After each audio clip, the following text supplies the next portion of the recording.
Banks Rail needs to just stop making videos like these. He knows nothing, and he can't compare British trains to American trains. I could rant all day about how bad USA's railways are compared to the UK, and US locos are the ugliest things I've ever seen. I love how he cherry-picks weird-looking British trains and make fun of them while his country's passenger industry is an absolute embarrassment and the rest of your infrastructure and engineering is 50 years behind the rest of the world. I like, build a railway that doesn't suck balls and then you can start shit-looking other countries' train also. Experience them before you criticize them, I'm sorry.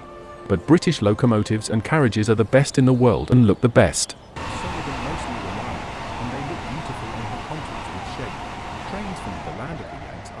Slow. Yes, they are strong and bold, but overkill for the passenger rakes. The locomotives look like the citizens, a beast. The British built with experience, unlike the Americans, where they play with their plastic toy hammer and spanners whilst we were innovating the world and empire with our mechanical marvels. The modern A1 Pacific Class 60,163 is more modern and with the times than most of the USA rubbish. American trains are ugly as hell, and why are they all the same dull grey color? And considering we invented the train, American trains are weird. But that is my honest opinion. Yeah, okay. Guess what? I'ma stand on it though. British trains are still weird. I don't care. Welcome to The Truth About the East Coast Mainline, episode number 3. Please exit through the rear door. As always, thanks to my patrons. Your donations make this content possible. Last time we talked about the HST, which, I knew was gonna upset some British people. All I said was, damn, that train is kinda little. And then all of a sudden, I'm getting chased by the redcoats. Today, we're gonna talk about the Intercity 225.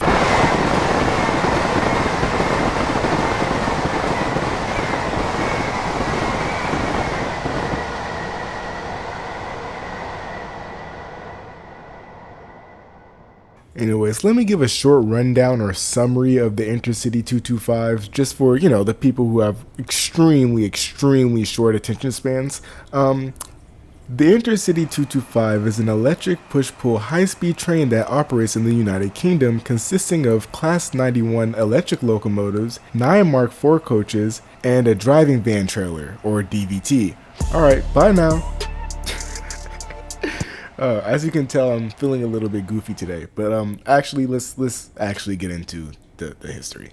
During the 1950s, British Rail regarded electrification on the East Coast Mainline as equally important to electrification on the West Coast Mainline. However, various political factors delayed the proposed electrification program for several decades. As a result, high-speed diesel traction, including the Deltics and the Intercity 125s, the trains we talked about in the last video, were introduced on the route during the 1960s and 70s. In the 1970s, officials concluded that among all operations for further electrification, the East Coast Mainline offered the most bang for its buck, concluding that electrifying the line would lead to increased revenue and significant reductions in energy and maintenance costs, because turns out operating high-speed diesel locomotives is pretty expensive. I'll go more into the electrification of the East Coast Mainline in a later video, but the main point is that it was necessary for high-speed service. I'm not even really speaking to my British audience right now, I'm speaking more to the American audience. Electrification is necessary for high-speed service.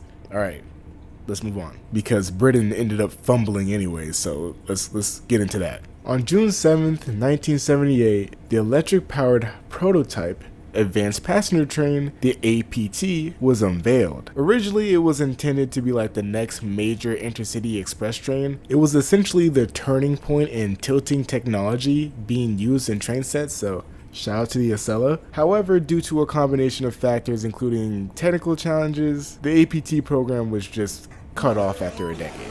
But anyways, shortly after the APT's fumble, 2 other alternative options were explored. So one of the alternatives was basically a version of the Intercity 125 that was electric, the HST-E, which would basically be a full-on multiple unit, similar to all the Class 800s, but designed to look like a HST, so obviously we see where that went.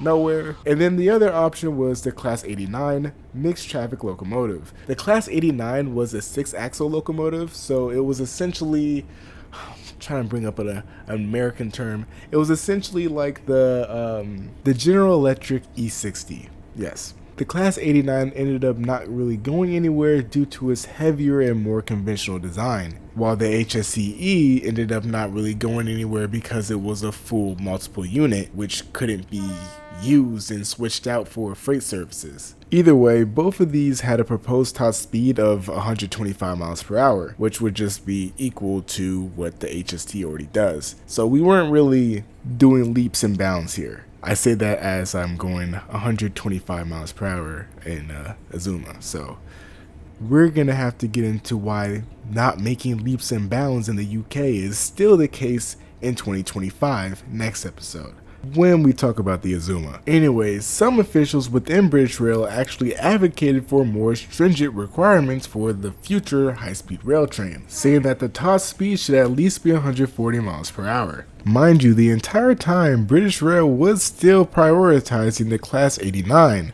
which confused a lot of people within the strategy committee, because why would you prioritize a 6-axle heavy locomotive over an 80-ton 4-axle locomotive? Especially considering that the Class 89 didn't really surpass the existing Class 87 in terms of speed. One of the primary advantages of the Intercity 225 concept over the Class 89 was the fact that it was lower in weight, which resulted in reduced slippage and enhanced acceleration. It was also more economically favorable, partially because the Intercity 225s had potential compatibility with the West Coast Mainline traction, which ended up helping lower the overall development costs. Additionally, a significant cost-saving measure was the decision to base the Intercity 225's technology on the advanced passenger train, with British Rail indicating that 90% of the engineering from the Intercity 225 was derived from the APT. This made the Intercity 225 the preferred option going forward. By spring of 1984, there was a growing inclination towards adopting tilting technology in the cars that would be used for the Intercity 225s. These cars would be named the Mark IV. The design was considered to be superior to the existing Mark III because it allowed for a unified model to be utilized both on the East Coast Mainline and the West Coast Mainline. On top of that, the Mark IVs came with automatic push-button operated plug-type doors, which replaced the manual operated slam doors, had fully sealed gangways, and control emission toilets. Also, you may have noticed that the Mark IV's profile is slightly different than the Class 91. This was in order to enable the retrofitting of tilt-equipped bogies to allow a maximum tilt of 6 degrees. These modified coaches would later be designated the Mark IV-T. However, this plan was ultimately abandoned in 1986, leading British Rail to order a limited number of Class 90 locomotives to supplement the aging locomotives on the West Coast Mainline. And while this decision is a bummer, it kind of makes sense. If the Mark T wasn't going to be created, then what is the purpose of buying Intercity 225s for the West Coast Mainline? I mean, without tilting capabilities on the West Coast Mainline, which has a lot of curves, the Intercity 225s don't really have an advantage over the Class 90s. Also, at one point the Intercity 225 was anticipated to be widely used across the entirety of British Rail's network, with potential capabilities to operate on the Southern Third Rail network and within the Channel Tunnel. However, by mid to late 1984, these ambitions were, discovered to be too ambitious. Essentially, British Rail was asking a lot out of one locomotive. It needs to be high speed, it needs to be compatible with other coaches, it needs to be third rail, it needs to be freight locomotive, it just continued to go on until British Rail decided that maybe we should scale it down just a little bit. On top of that, the Class 90 was in development, which meant that the Class 91, which is used on the Intercity 225s, didn't really need to have impressive freight haulage capabilities. On February 14th, 1985, the British Rail Board approved the substitution of the Class 91 for the Class 89, meaning that only one Class 89 would ever be built. As for the Class 91s, the locomotive body features an asymmetric design. It's streamlined at the front to facilitate high-speed operation, while the rear is deliberately blunt to visually blend in with the fixed sets of the Mark IVs. Now remember, these locomotives have to be used in freight services, so in order to accommodate that, a fully equipped driver's cab is also included at the blunt end. However, it's important to note that the locomotive's maximum speed is limited to 110 miles per hour when this cab is positioned at the front of a train. 4 years later, in 1989, the Intercity 225 was introduced into service on the East Coast Mainline. This meant that the diesel trains that were displaced were primarily reassigned to the Midland Mainline. In just 2 years, with the launch of the Intercity 225s, there was a noticeable rise in passenger numbers on the East Coast Mainline. Now remember, the Intercity 225s were designed to achieve a peak service speed of 140 miles per hour, or 220 kilometers per hour.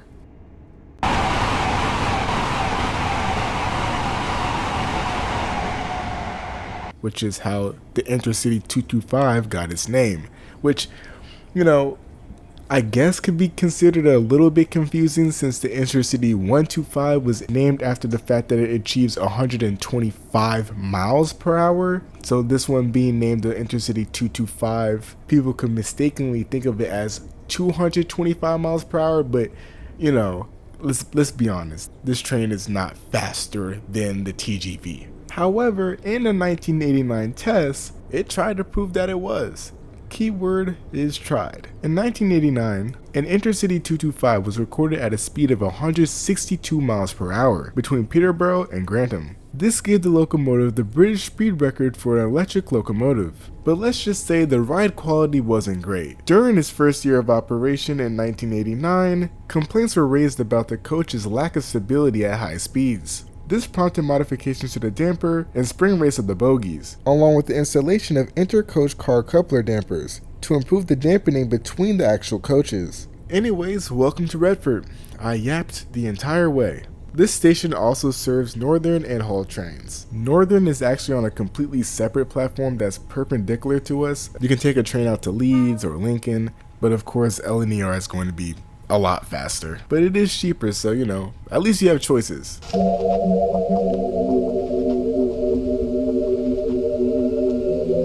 Actually, I think right here this track that turns off connects to the Northern line, so that's pretty interesting.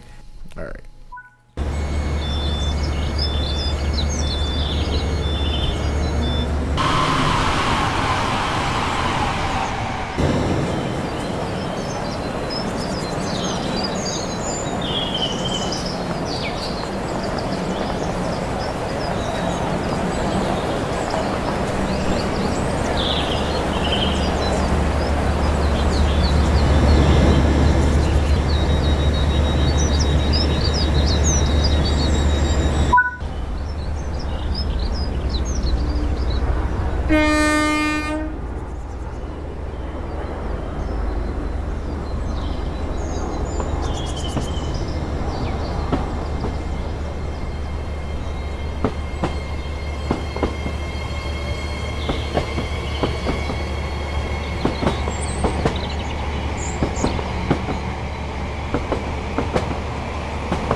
That was a pretty interesting stop. I always find British station layouts to be, just interesting, I guess.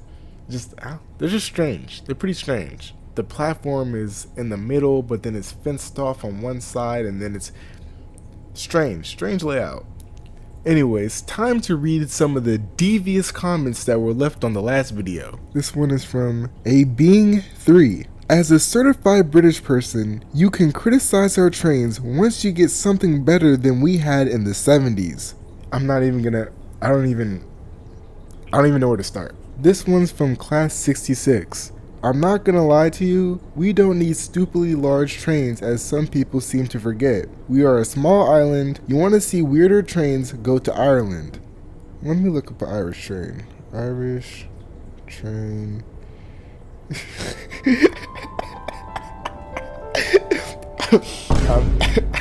What is that? Yo. What is that? But what the hell, boy? I have seen a video of Irish trains before, and I guess I completely forgot what they look like. It was such a long time ago, but no, that's a jump scare. That's a jump scare for sure. It looked like a door wedge. That is.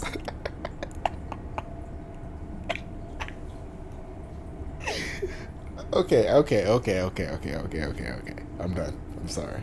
Railway World says, in my view, you've just never experienced British trains. I think American trains are big and bulky for no reason. I think everyone forgets that British invented the railways. British flag.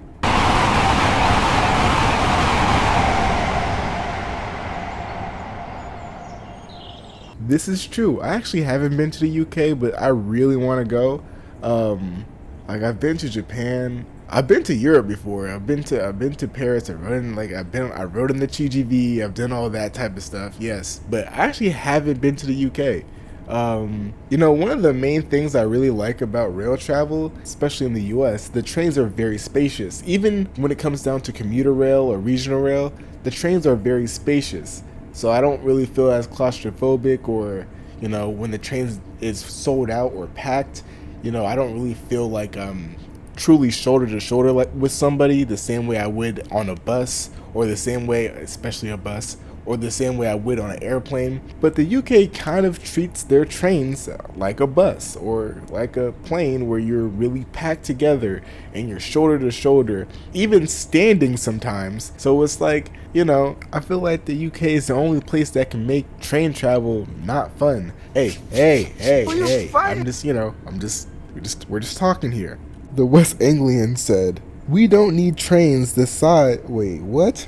We don't need trains the sammed.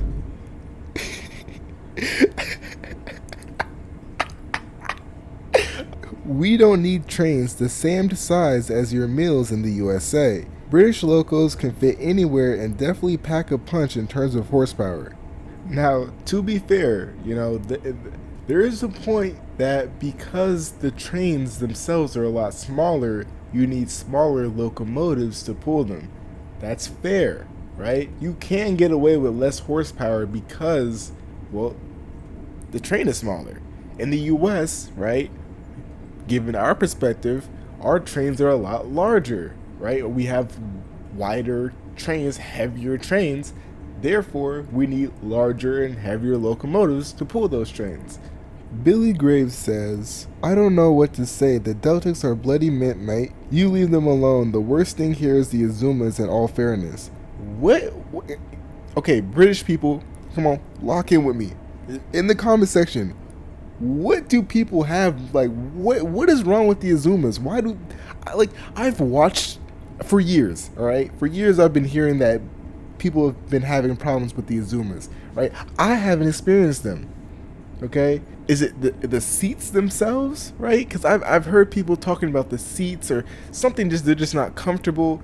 In the comment section, tell me what is really wrong with them, right? Because aesthetics, when I look at them, I'm like, all the Class 800s, I'm like, oh, they look pretty good. Especially, you know, and from what I've heard, as the series has progressed, they've been getting better. Like the different railroads who have received the newer ones are better, but I don't like.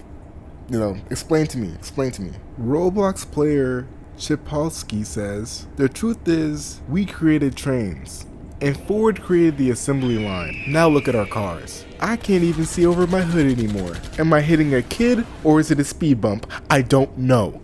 Upgrade your infrastructure. I think you're making excuses. Next comment. Thomas's branch line says, we don't have to wait 30 minutes at crossings. LOL, nice vid though. True. But isn't like Britain's freight rail network pretty much non-existent? Like, there are freight trains, yes, but compared to the US, it's like nowhere close. KHMCC says, I think it shows that some of the trains we use are more advanced because we don't need as much space to do everything we need for the train. Let me think about that real quick.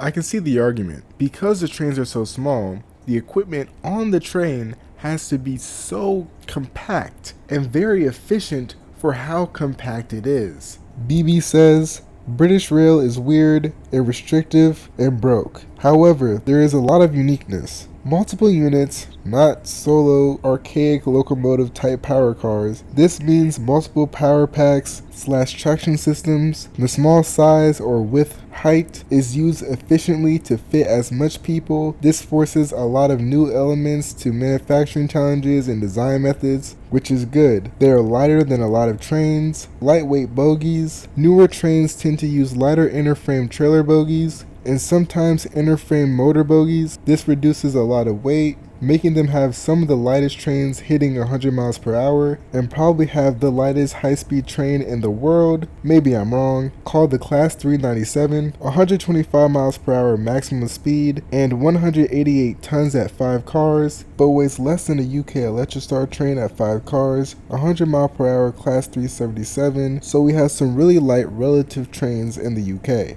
I'm not gonna lie, this is that type of comment you write when you're on the toilet.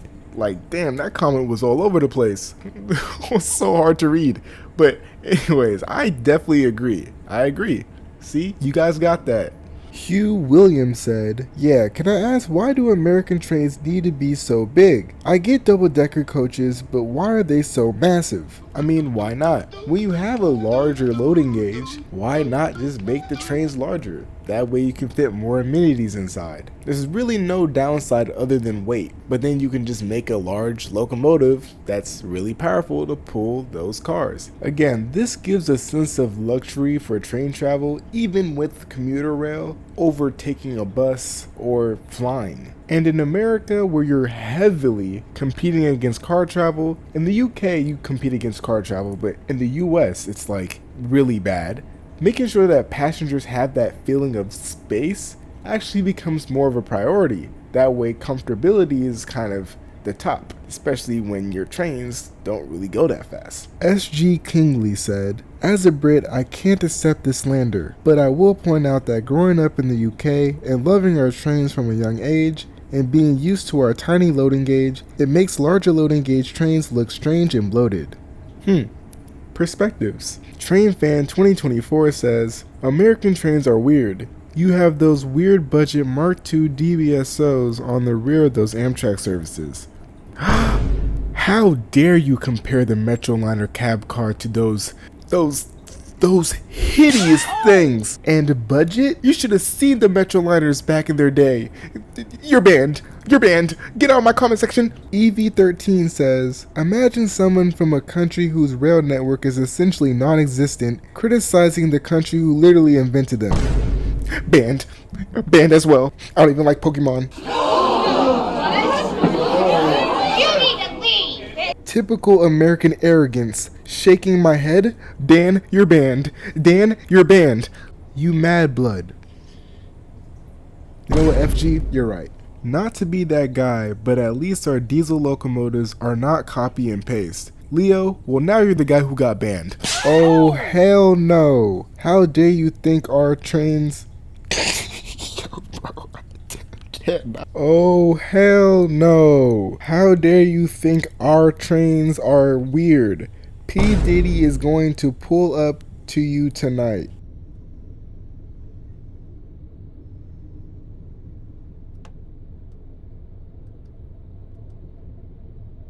Oh, look at that. It's our last stop. We're arriving in Doncaster. So what are my main takeaways from this segment that we did? In the end of the day, I think there's an art to making a British train. The loading gauge is so small that you have to make the train pretty much utilitarian while still trying to keep some sense of aesthetics going. So it is pretty unique. And that's kind of what has drawn me towards British trains in general. Is because I realized that the trains look weird, but they look weird because they have to look weird. In Britain, it's more of a necessity. In the US, it's a choice. Anyways, thank you again for 7,000 subscribers. When we hit 8,000 subscribers, we'll come back to the UK. With that being said, if I earned your like and subscription, I love you. And if you made it this far in the video, thanks for watching.